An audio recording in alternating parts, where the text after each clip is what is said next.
2024 was the roughest end to the year for me. On the 19th of December, at 2 a.m, I experienced a massive seizure in bed. I tried so hard to ignore it, but I couldn't, and this makes me start to panic. I called my stepdad to come to my flat to come and check on me. He tells me to take deep breaths and the seizures start to stop, and I continue my sleep as normal. During the day on Thursday, I start to experience a paralysis on the right side of my face. This allows my face to swell up and get pins and needles. I continue the next 4 days as normal. I go on my last night clubbing. I have my last alcoholic drink, and I have my last few cigarettes, and I have my last moments of vaping. On Saturday, that's when I experienced a paralysis in my right arm. When it got to Sunday, it got to my major concern. I finish work at 3:30 to go to Stoke Mandeville Hospital. The doctors check my heart rate and blood pressure, and they are in good condition. We wait for 5 hours for a doctor to come see us. I go home at 10 p.m. due to I couldn't wait any longer. So I prepare for work the next day. But near 11 o'clock, my doctors call me and tell me to come back. I tell my mum to come with me. When I see the doctors, they tell me the news that I did not want to hear but couldn't ignore. I was diagnosed with a brain tumour. This put my life at massive doubt, and it also put my life at risk. When I found out about the brain tumour, my parents and my siblings were heartbroken. This put my work colleagues into massive shock, as they never expected it to happen. The next day, I had to call in sick, and I went into Stoke Mandeville Hospital for 8 hours. They called me in for a CT and MRI scan to see where the brain tumour was located in my brain.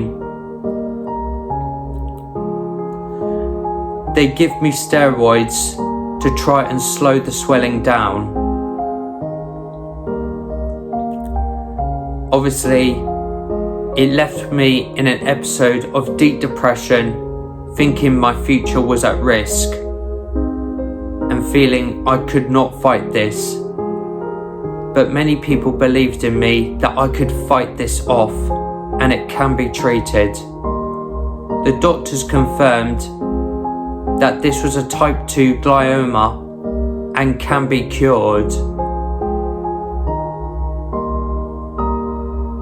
Because I did something about it as soon as possible, my future might just about survive. If I did nothing about this, my life would have been in danger. I had to continue my life as normal, but it was heartbreaking for me that it just got too much.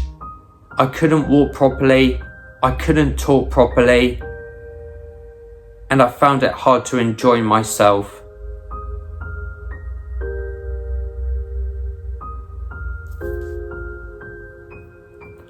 Somehow, on the steroids, my body felt so strained. I tried so hard to ignore it. At that time, I felt anything was possible. My key worker gave me a notebook. What I did was study in my own time everything about a brain tumour, on how it can be managed.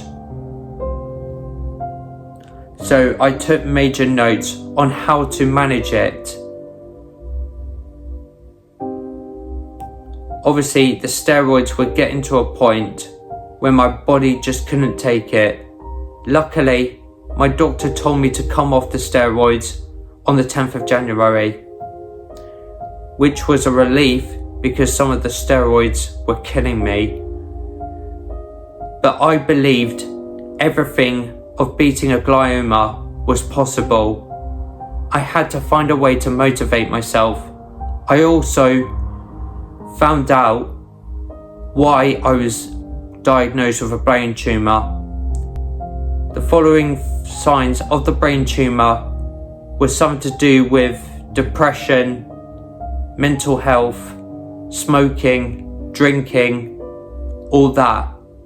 It got to a point where I had to stop drinking, and maybe I could go back to a normal life, but maybe could live it in the proper way. And I knew anything was possible. If I never did anything about my illness as soon as possible, my life would have been at risk. Because if I ever gave up, I did everything I could to make sure I could have a brighter future ahead of me. If I gave up, I would have been dead at a really young age. I know I'm not the only one who has been diagnosed with a glioma. Other people out there have struggled to fight a glioma, and some have died from it. Others have been able to fight off the glioma and survive from it. And I do want to thank my friends, family and colleagues and all my fans out there who have supported me through this dreadful time. And I promise you all, I will defeat this illness with every bone in my body and with every beat in my heart. And I want to thank everyone for the messages during this horrible time. Thank you.